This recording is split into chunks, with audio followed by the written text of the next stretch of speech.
Mr. Smith, I'm sorry. There's nothing more we can do. You have about a week. Trevor Smith's twin sons were dying, 7 years old, 1 week left. The doctor sent them home. 3 days later, Trevor walked into his living room and froze. His sons were laughing. They hadn't laughed in 4 months. And sitting with them on the floor, folding colored paper, was a woman he barely knew. What he saw next broke him, and then healed him. The drive home from the hospital felt like a funeral. Trevor didn't speak. His mother sat beside him in silence. In the back seat, Lucas and Eric stared out the window, too weak to ask questions anymore. At home, everything had changed. Medical equipment filled the living room. Oxygen tanks, IV poles. The house his wife used to fill with laughter now felt like it was holding its breath. Trevor's mother had hired help, a maid named Rachel Jackson. Trevor didn't even look at her. What did it matter? His boys were dying. He spent the next 2 days locked in his office, calling doctors in other countries, researching treatments that didn't exist, praying prayers that felt like they hit the ceiling and fell back down. And then, on the third night, something happened. Trevor was walking past the living room when he heard it. Laughter. He stopped. His whole body went cold. The boys hadn't laughed since before their mother died. Not in months. Not since the chemo started stealing pieces of them. Trevor moved toward the sound like he was walking through a dream. And when he looked into the room, he couldn't understand what he was seeing. Rachel, the maid, was sitting on the floor in her uniform. Lucas and Eric sat across from her, and scattered between them were hundreds of tiny folded birds, paper cranes, red ones, blue ones, yellow ones, covering the floor like hope had exploded. "How many do we have now?" Eric asked. His voice sounded strong, alive. Rachel counted. 243, Lucas smiled. "How many more?" 757, Rachel said. 1,000 total. Then we make our wish. Trevor's knees buckled. He grabbed the doorway to keep from falling. His sons, given 1 week to live, were folding paper, smiling, their eyes bright, their hands moving with purpose. Rachel looked up. She saw him standing there, and instead of explaining, she just said, "Would you like to help us, Mr. Smith?" Trevor couldn't speak. He couldn't move, but somehow his legs carried him into the room. He sank down onto the floor beside his boys. Lucas handed him a piece of paper. "We'll teach you, Daddy." Eric nodded. "It's easy once you know how." Trevor's hands shook as he tried to fold. He got it wrong. The boys laughed, not mean, just gentle, and showed him how to fix it. And something inside Trevor cracked open. Not pain, not grief, something else, something that felt like light breaking through. "What is this?" he whispered to Rachel. She kept folding. "It's a Japanese tradition. Fold 1,000 cranes with a pure heart, and the gods grant your wish." Trevor looked at his sons, their faces glowing, their fingers working. "Do you believe that?" he asked. Rachel met his eyes. "I believe that when we stop waiting to die and start creating something beautiful, miracles have room to happen." Trevor felt tears on his face. He didn't wipe them away. For the first time since the doctor spoke those terrible words, Trevor wasn't thinking about death. He was watching his sons live, and he realized something that shook him to his core. Maybe it wasn't over. Maybe God was still listening. Before we begin, click subscribe, like this video, and tell me where in the world you're watching from.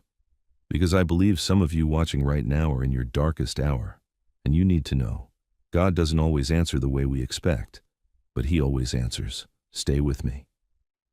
They folded for hours. Trevor sat on the floor with his sons, his expensive suit wrinkling, his knees aching against the hardwood. None of it mattered. For the first time in months, his boys were present, really present, not just bodies in beds waiting for the end. Lucas held up his crane, crooked, lopsided, beautiful.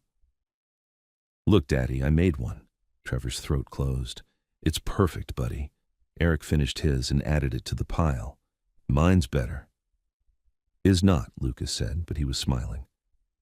Trevor looked at Rachel. She was folding with quiet precision, her hands moving like they'd done this 1,000 times before. She didn't speak much, just guided them when they got stuck, encouraged them when they got frustrated. "Where did you learn this?" Trevor asked. Rachel didn't look up. Someone taught me a long time ago.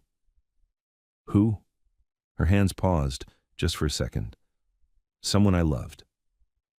The way she said it made Trevor stop asking. They kept folding.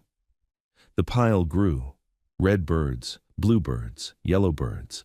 The room filled with color and something else Trevor couldn't name. Peace, maybe, or grace. Around midnight, Eric's head started to droop. He fought it, blinking hard, trying to keep folding. I'm not tired, he mumbled. Rachel smiled. That's okay. The cranes will be here tomorrow. Lucas yawned. Promise? Promise, Rachel said softly.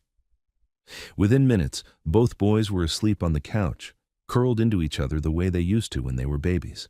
Rachel covered them with a blanket, tucked it around their shoulders, smoothed Eric's hair back from his forehead. Trevor watched her. Really watched her for the first time. She moved like a mother, not like hired help. Who are you? He whispered. Rachel straightened. Just someone who knows what it's like to run out of time. You've lost someone. It wasn't a question. Rachel's face changed. Something deep and old moved behind her eyes. Yes. A child? Rachel looked at the sleeping boys. A daughter, Maya. She was 10. Trevor felt the air leave his lungs. I'm sorry. Don't be, Rachel said. She taught me that life isn't measured in years. It's measured in moments, in laughter, in paper birds folded on living room floors. She picked up one of the cranes Lucas had made. Your boys have time, Mr. Smith. Maybe not as much as you want, but they have right now. And right now, they're happy. Trevor's vision blurred. He looked at his sons sleeping peacefully, surrounded by hundreds of paper birds. When was the last time they'd looked this peaceful? The doctor said, I know what the doctor said, Rachel interrupted gently. I used to be one. Trevor's head snapped up. What? A nurse, pediatric hospice.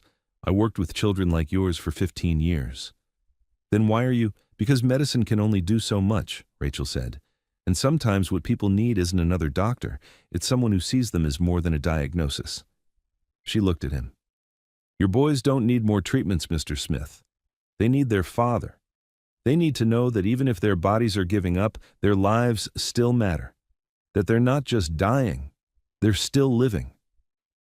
Trevor couldn't speak. He sat down in the chair, his whole body shaking. I don't know how to do this, he whispered. I don't know how to let them go. Rachel knelt beside him. Then don't, not yet. Hold on as long as you can. But while you're holding on, let them see you smile. Let them hear you laugh. Let them know that loving them wasn't a tragedy. It was the greatest gift of your life. Trevor buried his face in his hands. The sobs came hard and quiet. Rachel didn't try to comfort him. She just stayed there, present, steady.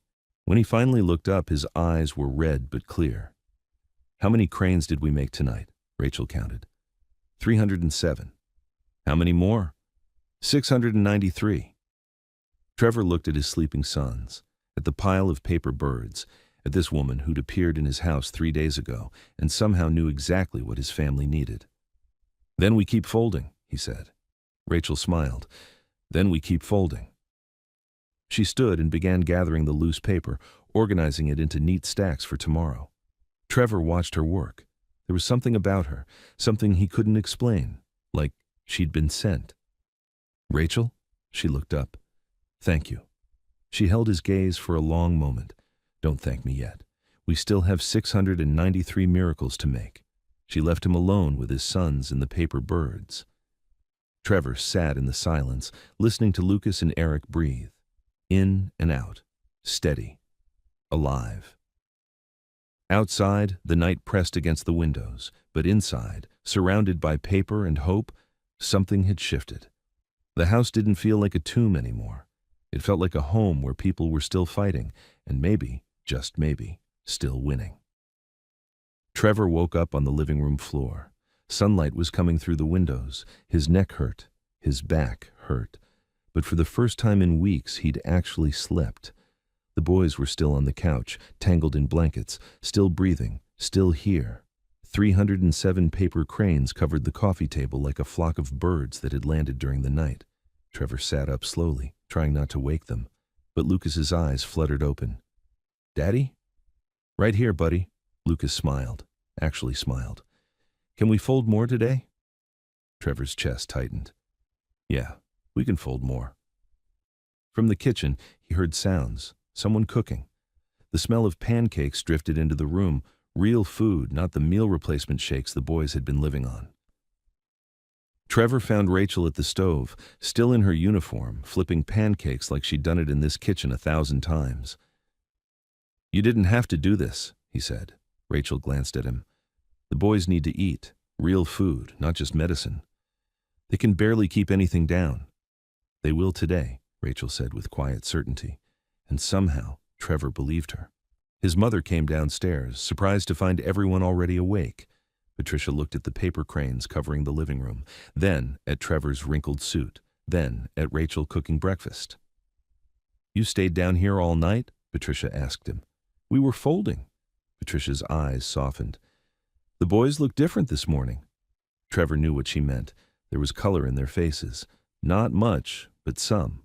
Like life was trying to find its way back in. At breakfast, Eric actually ate 3 bites of pancake. It didn't sound like much, but 3 bites was more than he'd eaten in days. Lucas drank half a glass of orange juice without being forced.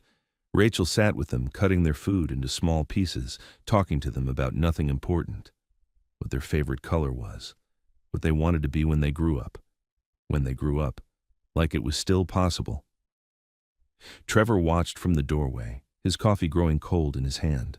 This woman, this stranger, was doing something he couldn't. She was making his sons believe in tomorrow. After breakfast, Patricia pulled him aside. Do you know anything about her? She asked quietly. She told me she was a pediatric nurse, lost her daughter. Patricia's face went pale. Oh, that poor woman.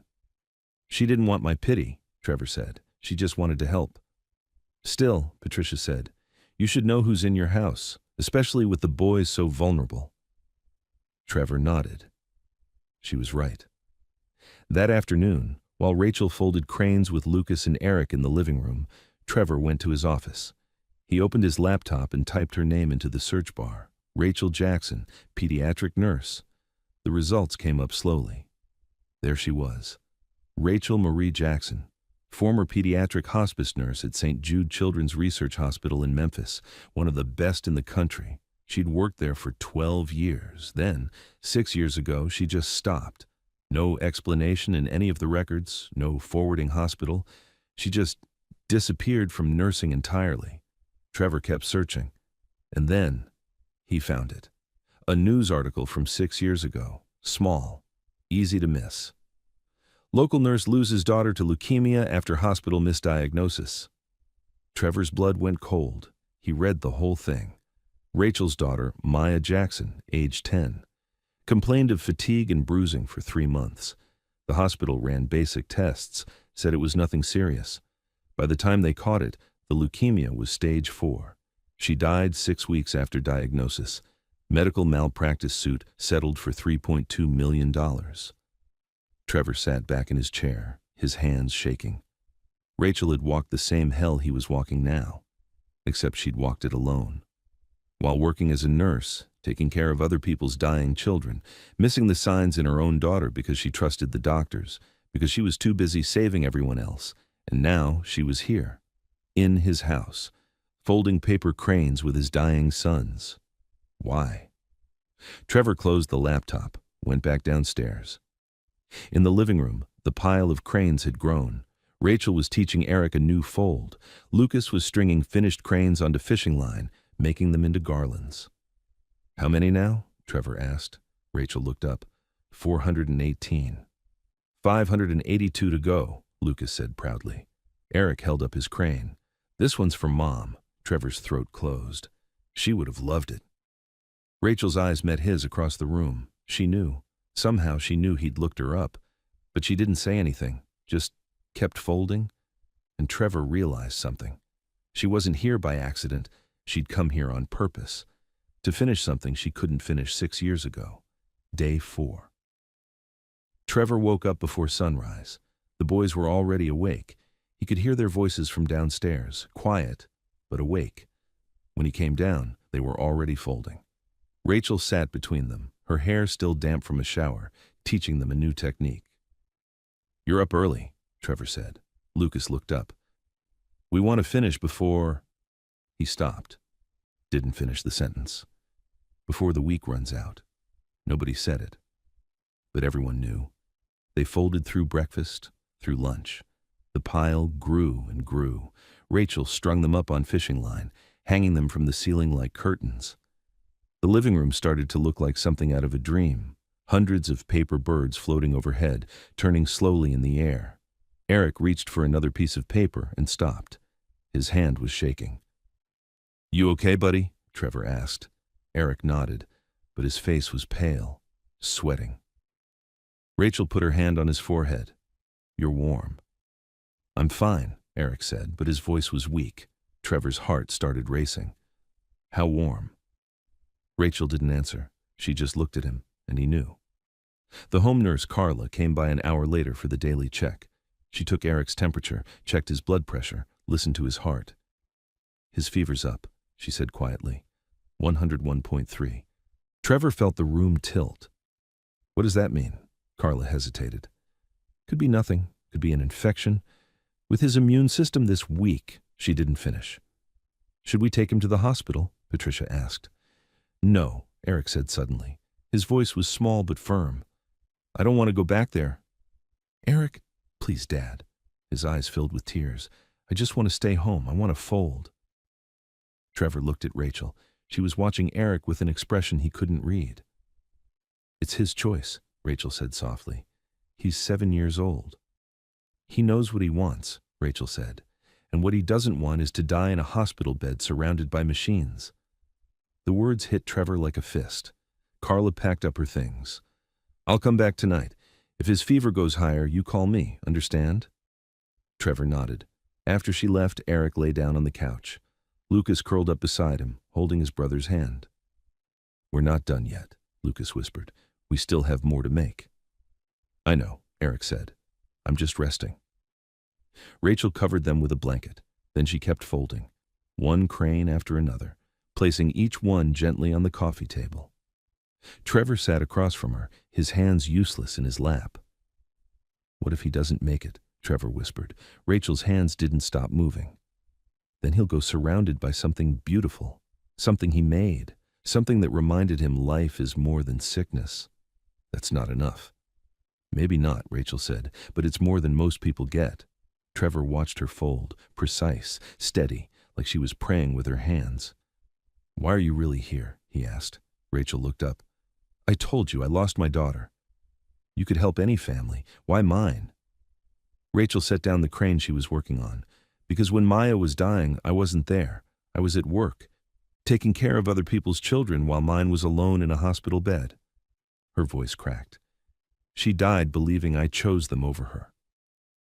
"Rachel, I can't bring her back," Rachel said, "but maybe I can make sure your boys don't die feeling invisible, that they spend their last days knowing they matter, that someone sees them."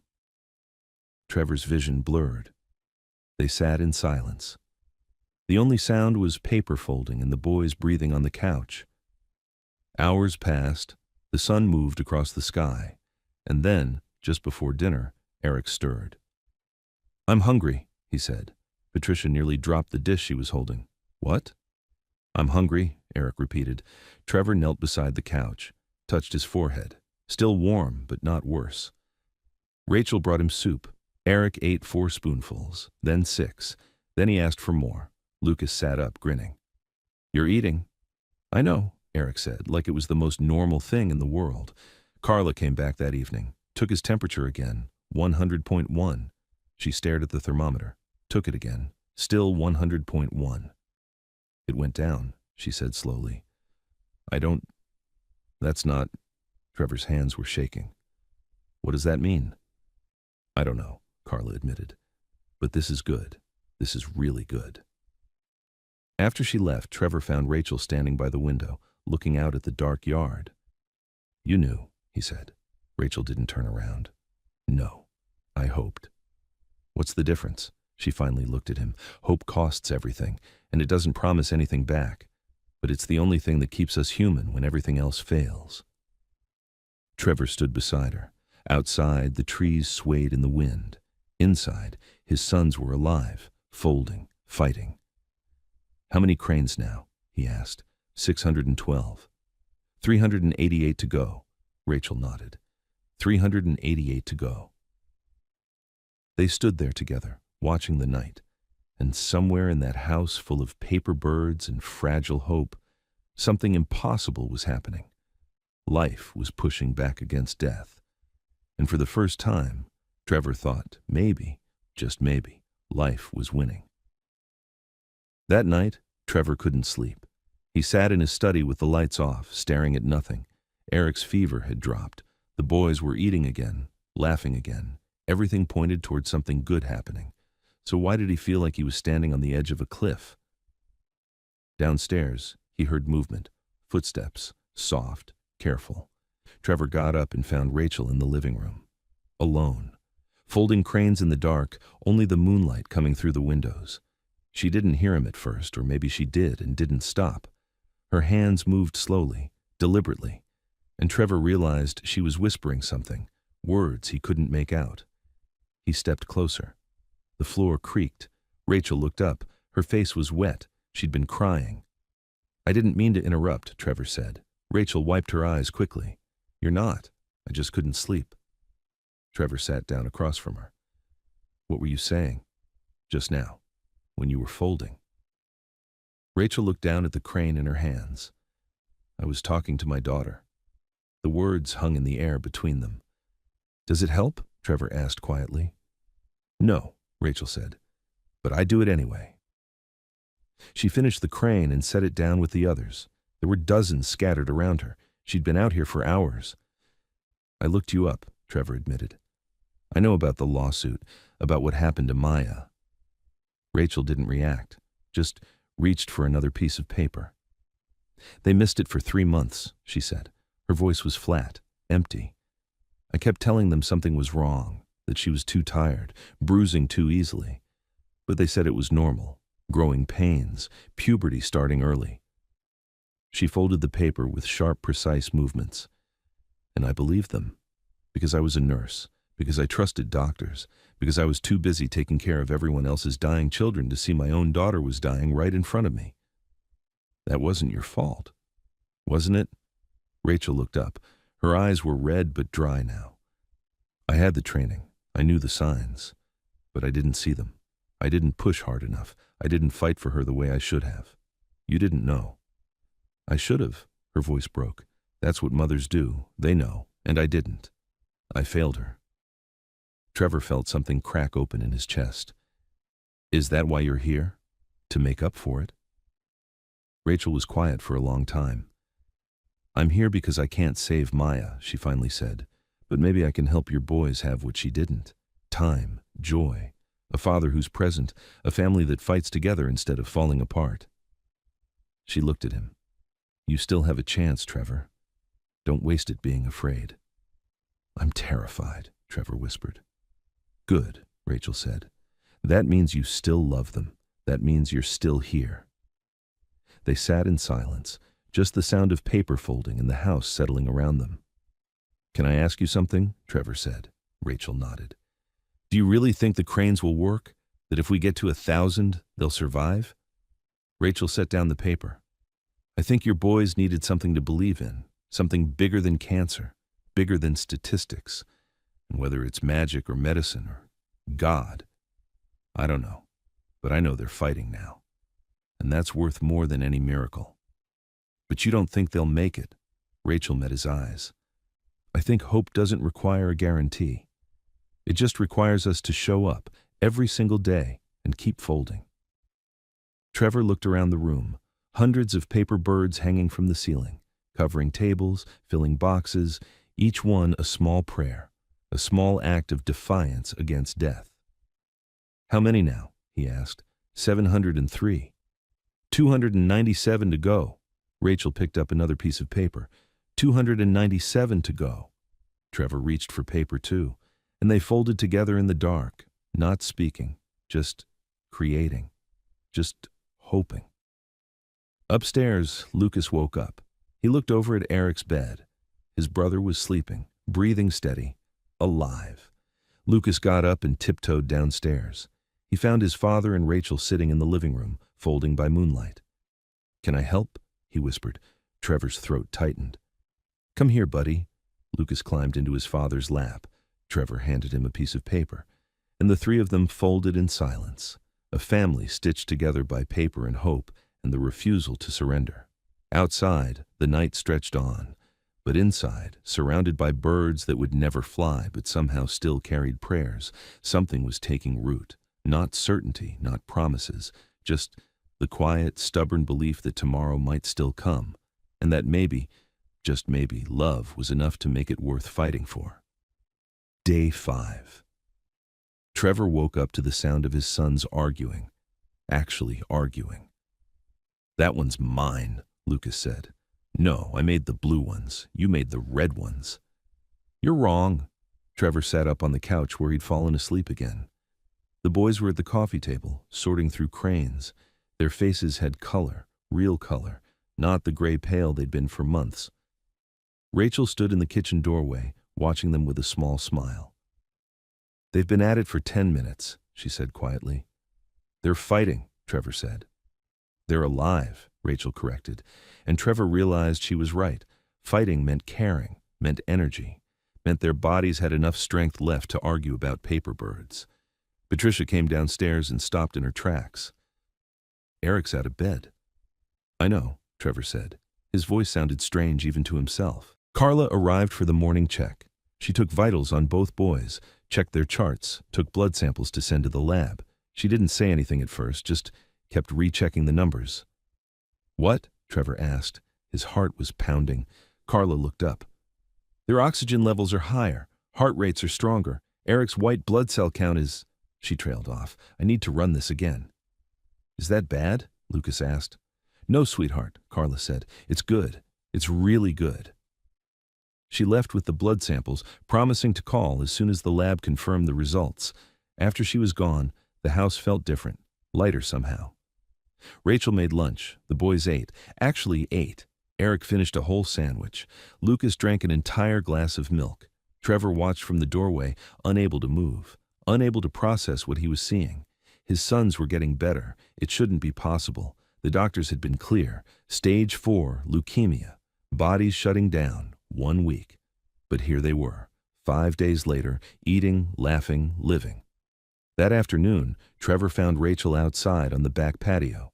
She was standing at the railing, looking out at the yard where snow was starting to melt. "The doctor called," Trevor said.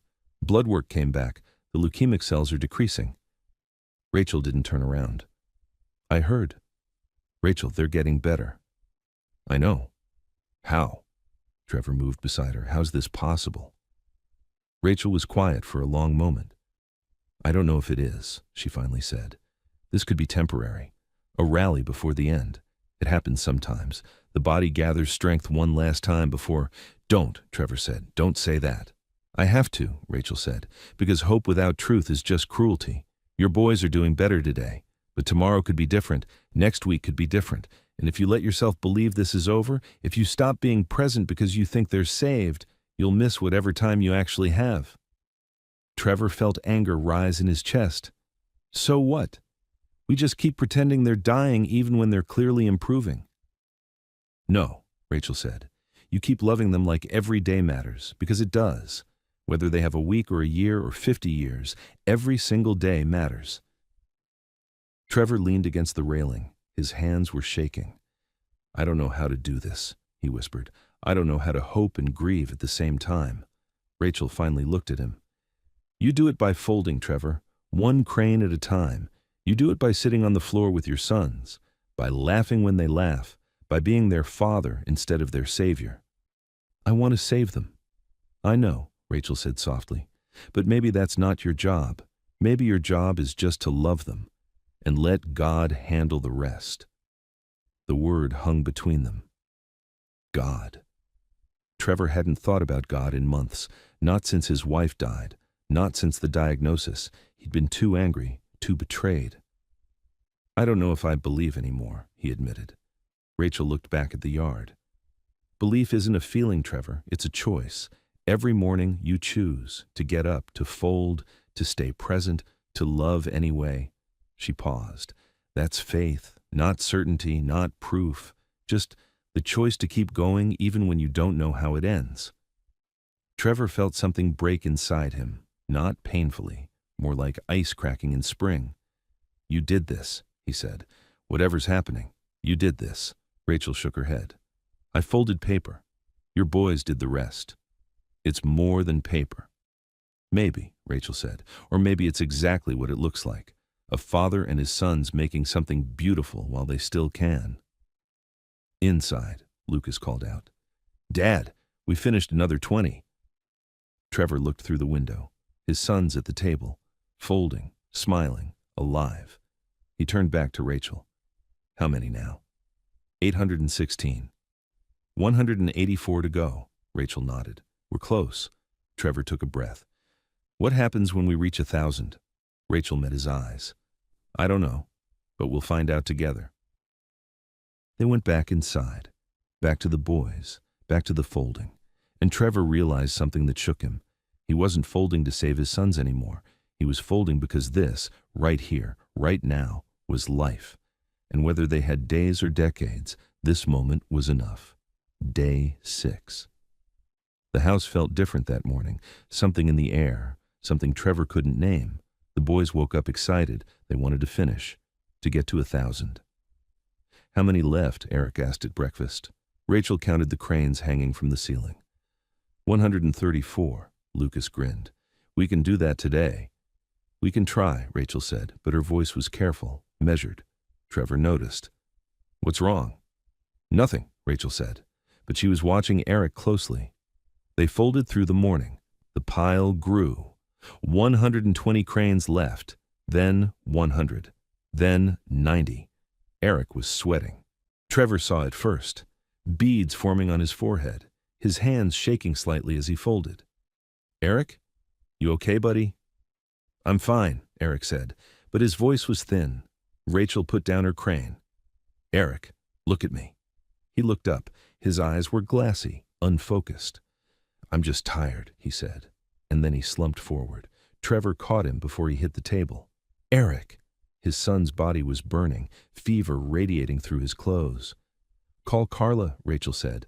Her voice was calm, but her hands were already moving, laying Eric down on the couch, checking his pulse. Patricia grabbed the phone. Lucas started crying. What's wrong with him? He's okay, Rachel said. He's okay, sweetheart. But Trevor saw her face. She was scared.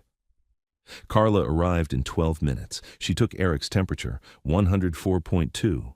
She checked his blood pressure, his heart rate, his oxygen. We need to get him to the hospital, she said, now. No. The word came from Eric, barely a whisper, but firm. His eyes opened, fever bright and desperate. I don't want to go back there. Eric, you're really sick. Please, Dad. Tears ran down his flushed cheeks. We're so close. We only have 90 left. Trevor's world was collapsing. The cranes don't matter right now. They do, Eric whispered. They do matter. Carla looked at Trevor. Mr. Smith, his fever is dangerously high. If we don't... I know, Trevor said. His voice broke. I know. He looked at Rachel. She was kneeling beside Eric, holding his hand. What do I do? Trevor asked her. Rachel looked up. I can't make this choice for you. Tell me what to do. Trevor. Her voice was gentle but firm. This is your son. Your choice. Trevor looked at Eric, his baby boy, burning with fever, possibly dying. If they went to the hospital, maybe the doctors could bring the fever down. Maybe they could buy more time. Or maybe Eric would die there, alone, in a sterile room, surrounded by machines instead of family. It's his life, Rachel said softly. Maybe he should have a say in how he lives it. Trevor knelt beside the couch, took Eric's burning hand in his. If we stay home, he couldn't finish. I know, Eric whispered, but I want to finish, Daddy. I want to make our wish. Lucas was beside them now.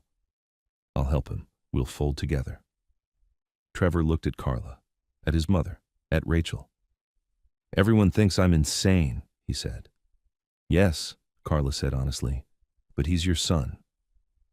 Trevor closed his eyes, felt Eric's hand in his, thought about his wife, about God, about everything he'd lost and everything he was about to lose. And then he made the choice. "We're staying home." Carla stood up. "Mr. Smith, I have to advise." "I know," Trevor said. "We're staying." She packed her bag slowly. "I'll come back tonight. If his fever spikes any higher, you call 911. You understand?" Trevor nodded. After she left, the house was quiet except for Eric's labored breathing. Rachel went to work. Cool cloths on his forehead, water to keep him hydrated, medicine to bring down the fever. She moved with the efficiency of someone who'd done this before, who knew what dying looked like, who knew how to make it gentler. "What can I do?" Trevor asked. Rachel looked at him. "Fold." "What?" "Eric wants to finish, so we finish. We fold the last 90 cranes and we put them where he can see them." Trevor couldn't believe what he was hearing. "He's dying and you want to fold paper?" "He's living," Rachel corrected, "and he wants to see something beautiful before he goes. So yes, we fold." Trevor wanted to scream, to throw something, to rage at the universe for being so cruel. But instead, he picked up a piece of paper. And he folded. Lucas folded beside him. Patricia folded. Even through her tears, she folded. And Rachel stayed with Eric, keeping him cool, keeping him comfortable, whispering things Trevor couldn't hear. The afternoon stretched like torture. Eric drifted in and out, sometimes conscious, sometimes not. But every time he woke up, Rachel showed him a new crane, placed it on his chest, told him how many were left. 85, she'd say. "You're almost there." And Eric would smile. Barely. But smile. The sun moved across the sky. 70 cranes left, then 60, then 50. Eric's fever held at 104, didn't rise, but didn't fall. Trevor prayed. Actually prayed. For the first time in 2 years. "Please, please don't take him. Not like this. Not now." Evening came. Carla returned, took Eric's temperature again, 103.8. She blinked. Took it again. 103.8. "It dropped," she whispered. "Just a little, but it dropped." Trevor's hands shook so badly he couldn't hold the paper anymore. Eric opened his eyes. "How many left?" Rachel counted. 27. Eric tried to sit up. "Can you help me?" "Eric, you need to rest. Please," he said. "I want to fold." Rachel looked at Trevor. He nodded. She helped Eric sit up, propped pillows behind him, put a piece of paper in his hands. His fingers could barely hold it. Trevor saw it first. Beads forming on his forehead, his hands shaking slightly as he folded. "Eric? You okay, buddy?" "I'm fine," Eric said, but his voice was thin. Rachel put down her crane. "Eric, look at me." He looked up. His eyes were glassy, unfocused. "I'm just tired," he said, and then he slumped forward. Trevor caught him before he hit the table. "Eric!" His son's body was burning, fever radiating through his clothes.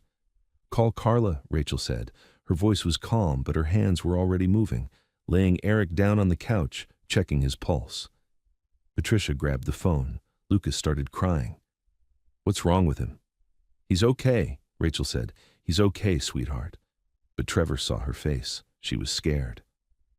Carla arrived in 12 minutes. She took Eric's temperature, 104.2. She checked his blood pressure, his heart rate, his oxygen. "We need to get him to the hospital," she said, "now." "No." The word came from Eric, barely a whisper, but firm. His eyes opened, fever bright and desperate. "I don't want to go back there." "Eric, you're really sick." "Please, Dad." Tears ran down his flushed cheeks. "We're so close. We only have 90 left." Trevor's world was collapsing. "The cranes don't matter right now." "They do," Eric whispered. "They do matter." Carla looked at Trevor. "Mr. Smith, his fever is dangerously high. If we don't—" "I know," Trevor said. His voice broke. "I know." He looked at Rachel. She was kneeling beside Eric, holding his hand. "What do I do?" Trevor asked her. Rachel looked up. "I can't make this choice for you." "Tell me what to do." "Trevor." Her voice was gentle but firm. "This is your son. Your choice." Trevor looked at Eric, his baby boy, burning with fever, possibly dying. If they went to the hospital, maybe the doctors could bring the fever down. Maybe they could buy more time. Or maybe Eric would die there, alone, in a sterile room, surrounded by machines instead of family. It's his life, Rachel said softly. Maybe he should have a say in how he lives it. Trevor knelt beside the couch, took Eric's burning hand in his.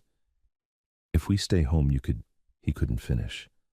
I know, Eric whispered, but I want to finish, Daddy. I want to make our wish. Lucas was beside them now. I'll help him. We'll fold together. Trevor looked at Carla, at his mother, at Rachel. Everyone thinks I'm insane, he said. Yes, Carla said honestly, but he's your son. Trevor closed his eyes, felt Eric's hand in his, thought about his wife, about God, about everything he'd lost and everything he was about to lose. And then he made the choice. We're staying home, Carla stood up. Mr. Smith, I have to advise. I know, Trevor said. We're staying. She packed her bag slowly. I'll come back tonight. If his fever spikes any higher, you call 911. You understand? Trevor nodded. After she left, the house was quiet except for Eric's labored breathing. Rachel went to work. Cool cloths on his forehead, water to keep him hydrated, medicine to bring down the fever.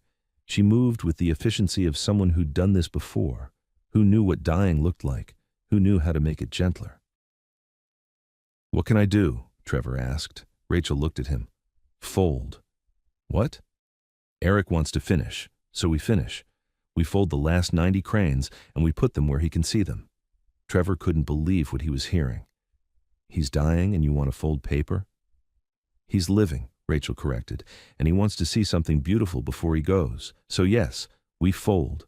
Trevor wanted to scream, to throw something, to rage at the universe for being so cruel.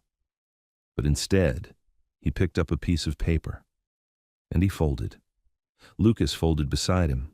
Patricia folded. Even through her tears, she folded.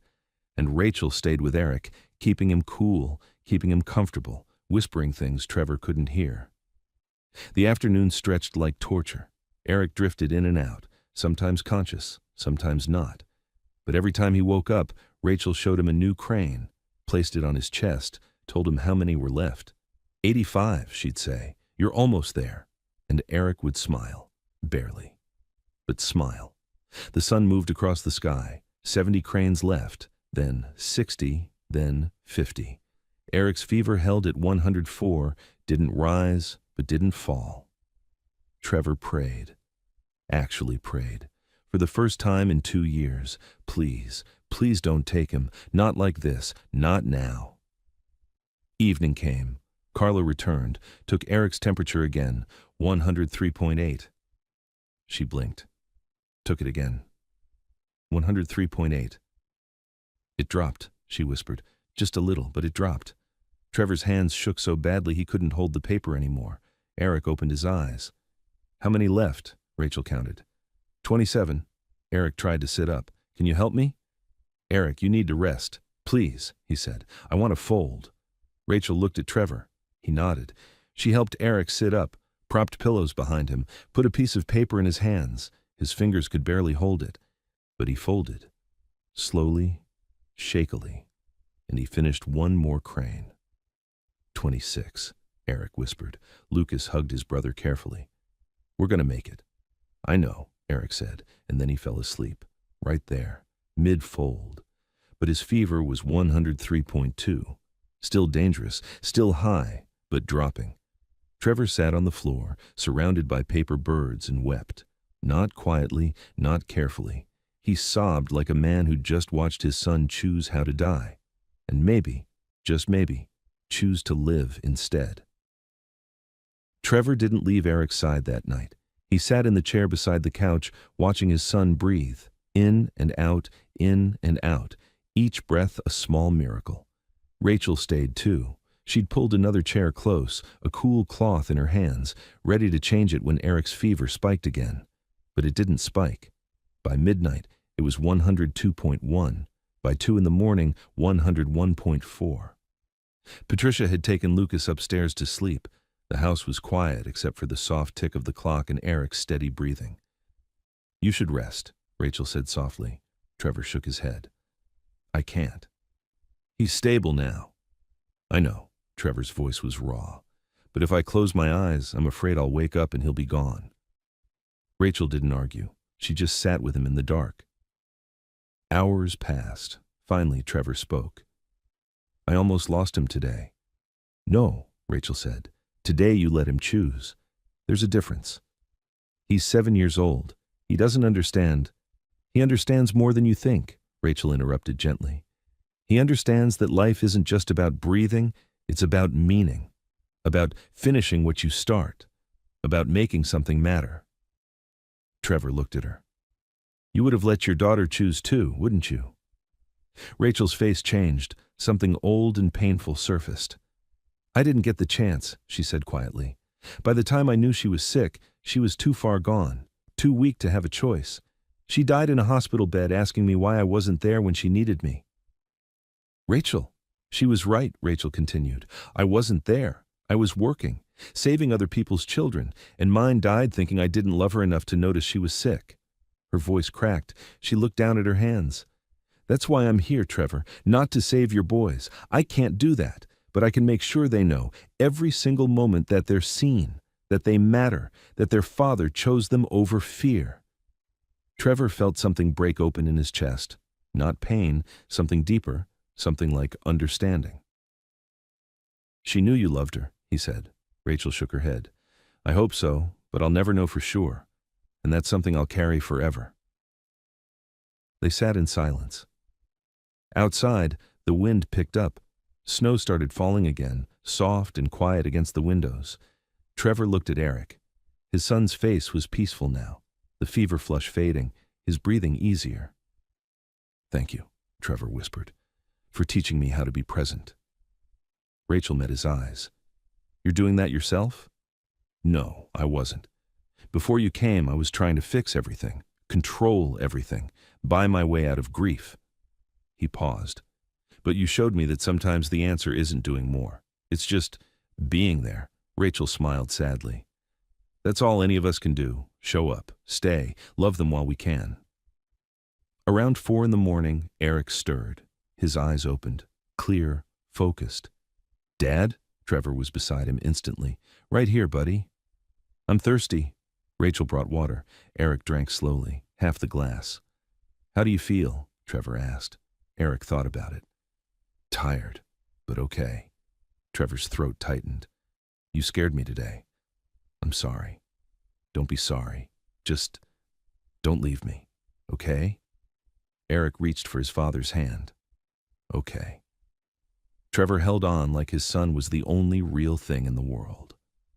Rachel checked Eric's temperature one more time. 99.8, almost normal. She looked at Trevor. Their eyes met. And for the first time in days, Trevor saw something in her face that looked like hope. 26 more, Eric whispered. Then we make our wish. 26 more, Trevor repeated. Eric closed his eyes again. But this time, Trevor wasn't afraid. This wasn't the sleep of fever. It was rest. Real rest. As dawn broke through the windows, painting the room in soft gray light, Trevor finally let himself breathe. His son was still here, still fighting, still folding. Rachel stood and stretched. I'll make coffee. Rachel, she turned. Your daughter knew, Trevor said. She knew you loved her. I promise you, she knew. Rachel's eyes filled. She nodded once, then left the room before he could see her cry. Trevor sat alone with his sleeping son and the paper cranes hanging overhead like 1,000 small prayers. He thought about his wife, about God, about miracles that don't look like miracles until you're standing in the middle of them. And he realized something. Maybe healing wasn't about the body getting better. Maybe it was about the heart remembering how to hope. Maybe it was about a father learning to be present instead of powerful. Maybe it was about paper birds and quiet women and choices that feel impossible but turn out to be exactly right. Outside, the sun rose.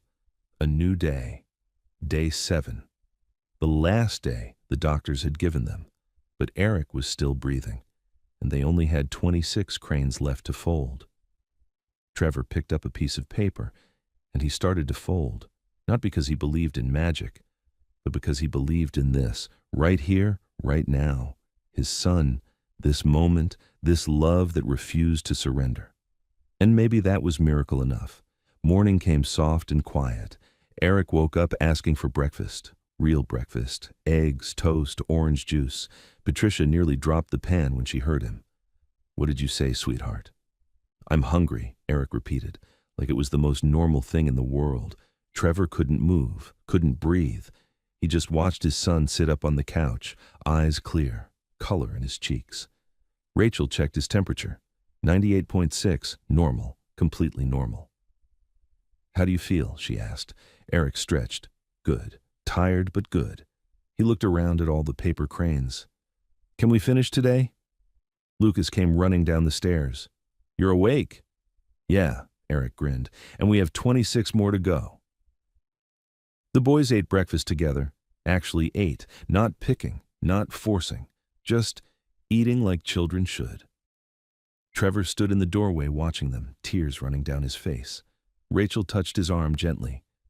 "Breathe, Trevor. I don't understand what's happening." "Maybe you're not supposed to," she said. "Maybe you're just supposed to be grateful." After breakfast, they gathered in the living room, the four of them. Trevor, Rachel, Lucas, and Eric. 26 pieces of paper laid out on the table. "We do these together," Rachel said. "All of us, every single one." They folded slowly, carefully, each crane a prayer, each fold a thank you. 26 became 20, 20 became 15. Carla arrived for the morning check. She stopped in the doorway, staring.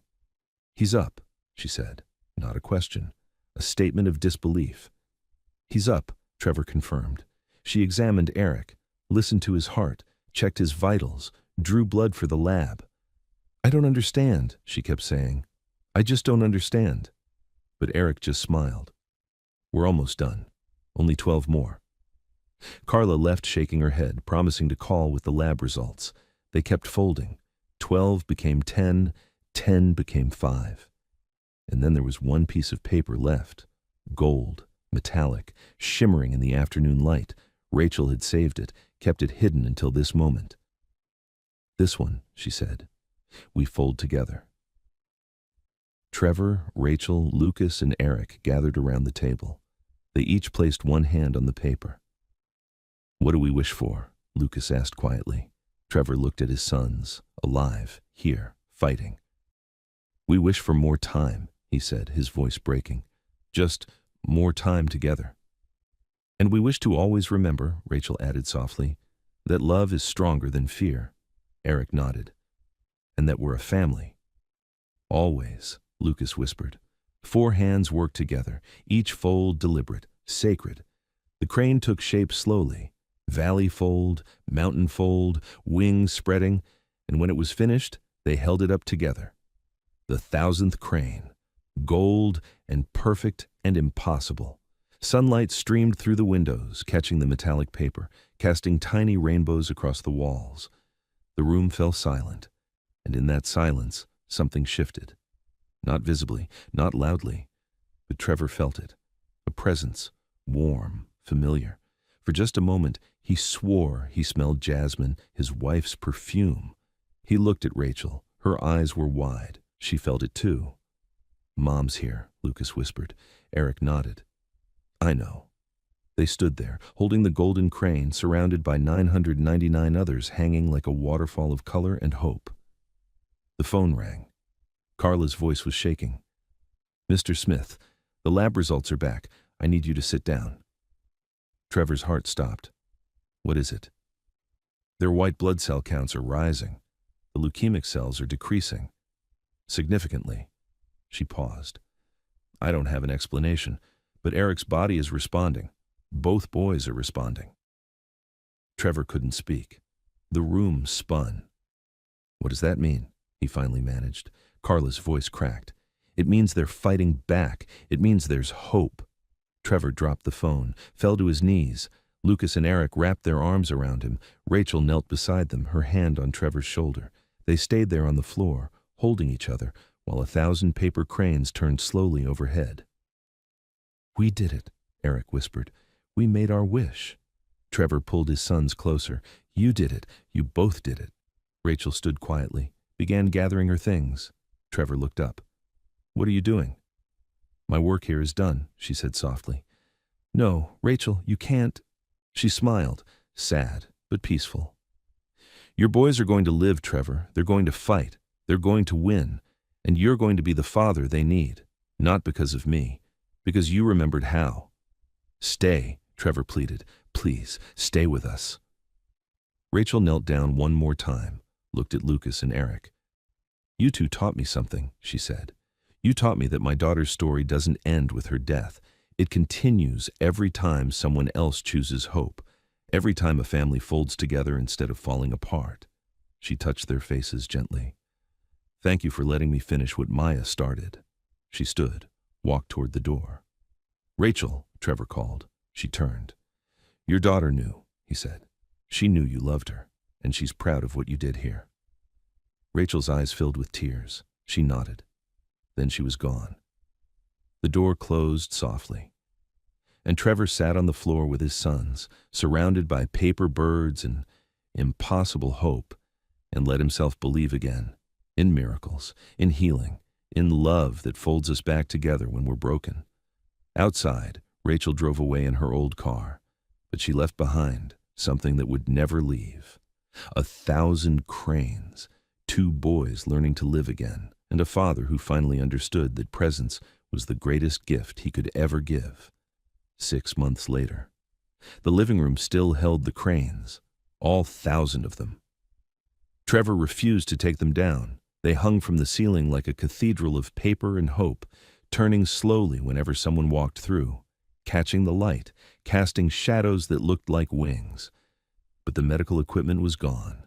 The oxygen tanks, the IV poles, the hospital bed. Instead, there were soccer cleats by the door, backpacks on the couch, drawings taped to the refrigerator. Life, real, messy, beautiful life. Lucas and Eric were in remission.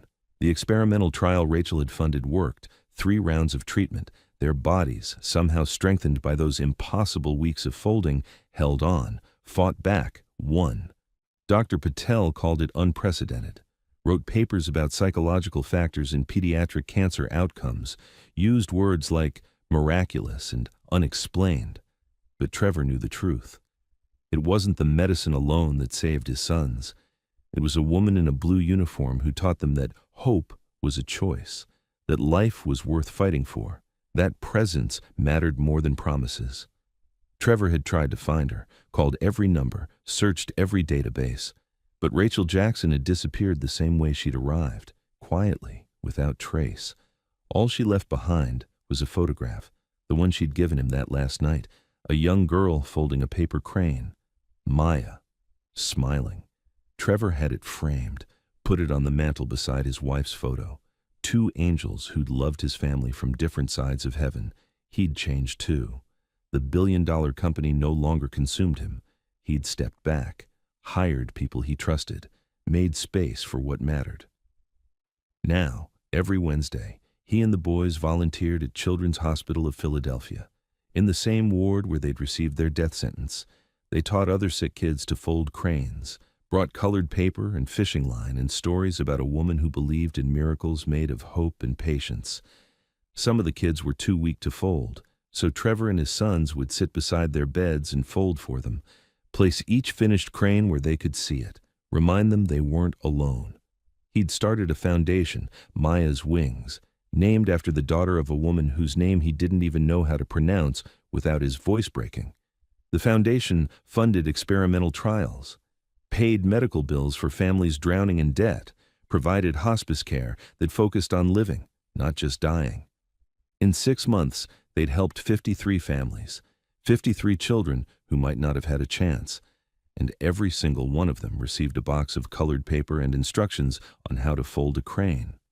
Today was a special day, Lucas and Eric's 8th birthday.